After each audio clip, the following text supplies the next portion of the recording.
Hindi class. पिछली कक्षा में हमने हिंदी व्याकरण में वाक्य शुद्धि टॉपिक पढ़ा था। आज हम क्षितिज की पुस्तक की सूर्यकांत त्रिपाठी निराला द्वारा रचित कविता का अध्ययन करेंगे। तो सबसे पहले सूर्यकांत त्रिपाठी निराला जी की जीवन परिचय देखते हैं। जन्म 1896 और मृत्यु 1961। परिचय। वाद विवाद और मंथन के बाद विद्वान इस नतीजे पर पहुंचे कि सूर्यकांत त्रिपाठी निराला का जन्म सन 1896 को बंगाल के मेदिनीपुर जिले के महिसादल में हुआ था। उनकी औपचारिक शिक्षा हाई स्कूल तक हुई। उसके बाद तदुपरांत हिंदी, संस्कृत और बांग्ला का अध्ययन स्वयं किया और 3 वर्ष की बाल्यावस्था में ही इनकी माँ और युवावस्था में पहुंचते पहुंचते इनके पिताजी साथ छोड़कर चले गए। तो प्रथम विश्व युद्ध के बाद फैली महामारी में बीमारी जो फैल गई थी, उसमें इनकी पत्नी, इनके भाई और इनकी भाभी और चाचा भी चल बसे। लेकिन इन सबको खोने के बावजूद इन्होंने हिम्मत नहीं हारी। लेकिन अंत में पुत्री सरोज की मृत्यु ने निराला को भीतर तक झकझोर दिया, यानी अंदर से टूट चुके थे। अपने जीवन में निराला ने मृत्यु का जैसा साक्षात्कार किया था, उसकी अभिव्यक्ति उनकी कई कविताओं में दिखाई देती है। विषम परिस्थितियों में भी उन्होंने जीवन से समझौता न करते हुए अपने तरीके से जीवन जीना बेहतर समझा। कविता के साथ इन्होंने उपन्यास भी लिखे, कहानी भी लिखी, आलोचना, अनेक विधाओं को लिखने वाले निराला मूलतः कवि थे। उनकी कविताओं में जीवन का यथार्थ चित्रण मिलता है। एक मानव की पीड़ा, परतंत्रता के प्रति तीव्र आक्रोश, अन्याय तथा विषम जीवन वेदना, विषम और जीवन में जो भी परिस्थितियां आती है, उनसे संघर्ष करने की अदम्य गूंज सुनाई देती है। इनकी कृतियां निम्नलिखित हैं: अनामिका, परिमल, गीतिका, तुलसीदास, कुकुरमुत्ता, रानी और कानी, नए पत्ते, राम की शक्ति पूजा इनकी बहुत ही महत्वपूर्ण कविता है, और आराधना। अब पढ़ते हैं इनकी कविता। पहली इनकी कविता का नाम अभी न होगा मेरा अंत। निराला जी ने अभी न होगा मेरा अंत कविता एक आलस्य में डूबे, निराशा में डूबे व्यक्तियों को जागृत करती है कि जो आलस और निराशा में डूब गए, जिसने अपना कर्म करना बंद कर दिया है, वो जागे और फिर से अपने कर्म पथ पर आगे बढ़े। कविता का नाम है अभी न होगा मेरा। यहाँ पर कवि ने बताया है कि जिस प्रकार पतझड़ के बाद बसंत ऋतु जो आती है, वो मौसम को, वातावरण को हरा भरा कर देती है। उजड़े हुए वीरान मौसम को फिर से नयापन ला देती है। तो ये इसी ने कविता में ये समझाया गया है कि जीवन में अगर कोई भी ऐसी परिस्थिति आई हो, कोई भी विषम परिस्थिति आई हो, संघर्ष करना पड़ रहा हो, तो कभी ना कभी उस संघर्ष का अंत होगा। कभी ना कभी आपके जीवन में खुशहाली आएगी। तो यहाँ बताया है अभी ना होगा मेरा अंत। अभी अभी ही तो आया है मेरे जीवन में मृदुल बसंत, अभी ना होगा मेरा।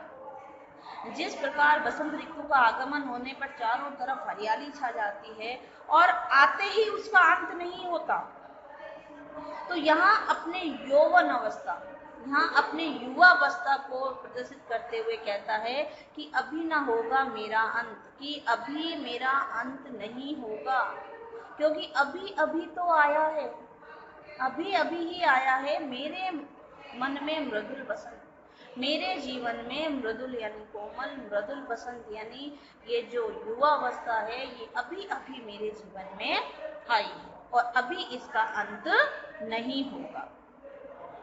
आगे देखिए,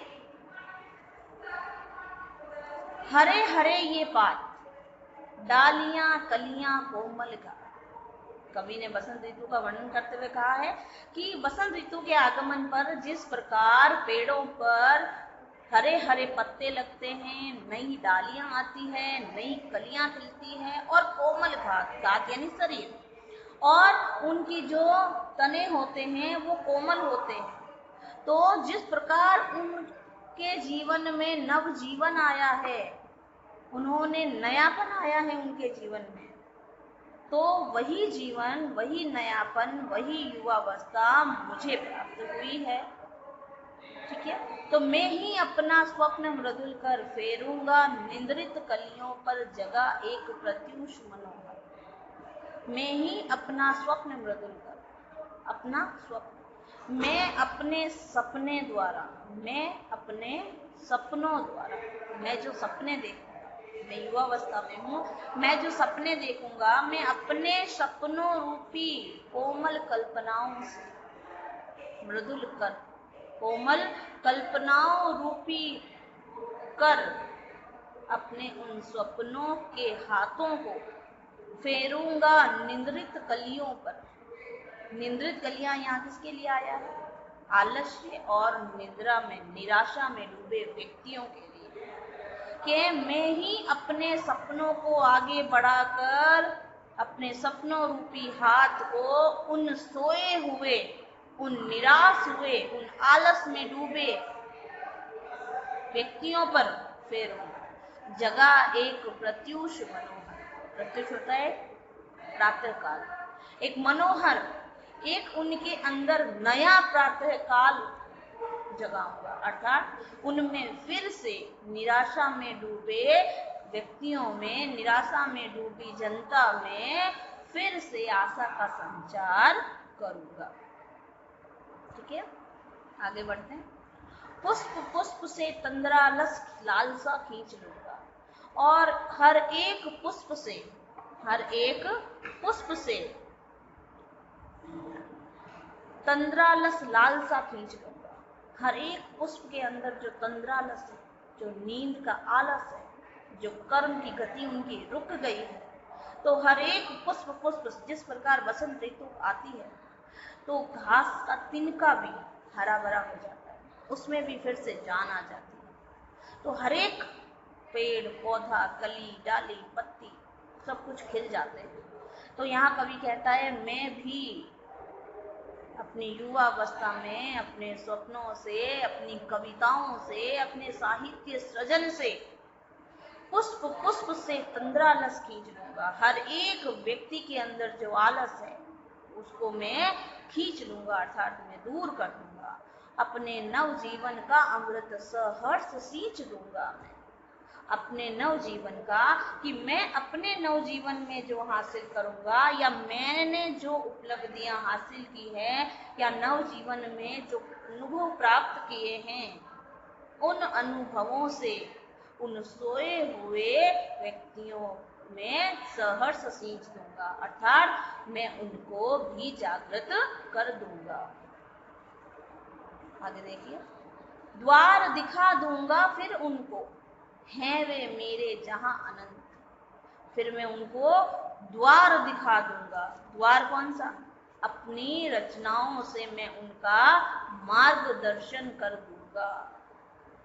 जहां क्या करेंगे मार्गदर्शन से? परमात्मा तक पहुंचने का, जहां है मेरे अनंत का, मैं उनको द्वार दिखा दूंगा। मैं उनमें अपने अनुभवों से उनमें फिर से आशा का संचार कर दूंगा। अभी न होगा मेरा अंत, क्योंकि अभी मेरा अंत नहीं है। मेरे जीवन का ये है प्रथम चरण। कवि कहता है ये मेरे जीवन का प्रथम चरण है। कौन सी? युवावस्था जो है। इसमें कहाँ मृत्यु? इसमें अभी मृत्यु कहाँ? अभी तो युवावस्था शुरू हुई है जीवन ही जीवन। अभी इसमें जीवन ही जीवन है। अभी पड़ा है आगे सारा यौवन, अभी तो आगे सारा यौवन पड़ा है। स्वर्ण किरण कलोलों पर बहता रे बालक मन, इंपॉर्टेंट लाइन है कि स्वर्ण किरण कलोलों पर बहता रे बालक मन, कि मेरा जो बालक मन है, मेरा मन एक बालक की भांति है, जो क्या है, सुनहरी किरणों की लहरों पर बह रहा है।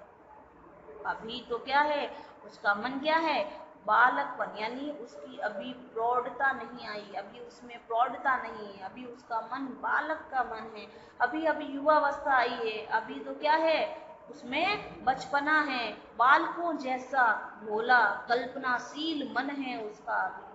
तो बालकों जैसा भोला कल्पनाशील जो मन है वो अभी सुनहरी किरणों की लहरों पर बह रहा है। मेरे ही अविकसित राग से, अभी तो सुनहरी किरणों पर बह रहा है, इसीलिए मेरा अविकसित राग, अविकसित राग क्या होती है, अभी उसकी रचनाएं इतनी प्रौढ़ नहीं है। क्यों? क्योंकि कवि ने अभी अभी लिखना शुरू किया है, और अभी अभी नया लिखना शुरू किया है तो उसकी कविताएं कैसी है, नई नई कविताएं, अभी उनमें इतना अनुभव, इतनी प्रौढ़ता नहीं है। ठीक है, तो मेरे ही अविकसित राग से, कवि कहता है मेरे इसी अविकसित राग से विकसित होगा बंधु, चारों तरफ प्रत्येक व्यक्ति मेरे इस अविकसित राग से क्या होगा, विकसित हो जाएगा, यानी जागृत हो जाएगा। दिगंत, दिगंत यानी क्षितिज, चारों दिशाएं मेरे इस अविकसित राग से विकसित हो जाएगी, क्योंकि अभी न होगा मेरा अंत, क्योंकि अभी मेरा अंत नहीं है। तो अभी हमने कविता पढ़ी, अभी न होगा मेरा अंत। अभी न होगा मेरा अंत में कवि विशेष बात कहना चाहता है कि अभी ना होगा मेरा अंत, मतलब युवावस्था को अभिव्यक्त किया है उसने, और अभी युवावस्था को अभिव्यक्त करते हुए कहते हैं कि हमारे हृदय में जीवंतता होनी चाहिए, यानी मन से इंसान को कभी हार नहीं माननी चाहिए। ये हमारा जीवन रूपी जो वन है, इसमें वसंत ऋतु रूपी जो हृदय उत्साह होता है वो कभी समाप्त नहीं होना चाहिए। और निराला का ये काव्य जो है किसी मुकाम पर आकर ठहरता नहीं है, इस कविता के माध्यम से उन्होंने निरंतर उत्साह बनाए रखने के लिए कहा है कि इंसान को अपने भीतर हमेशा उत्साह बनाए रखना चाहिए। तभी तो वह कहते हैं कि अभी ना होगा मेरा अंत, अभी अभी तो आया है मेरे जीवन में मृदुल बसंत। मृदुल बसंत क्या था, युवावस्था। और बहुत अच्छी बात यहाँ कही है कि जीवन का ये पड़ाव हाथ पर हाथ रख कर बैठने के लिए नहीं होता। ये पड़ाव कौन सा, युवावस्था। कि युवावस्था जो आई है वो हाथ पर हाथ रख कर बैठने के लिए नहीं होती। फालतू का जो हम टाइम वेस्ट करते हैं वो टाइम वेस्ट करने के लिए नहीं है, क्योंकि उम्र निकल जाएगी, समय निकल जाएगा और फिर पछतावे के अलावा हमारे पास कुछ नहीं रह जाता।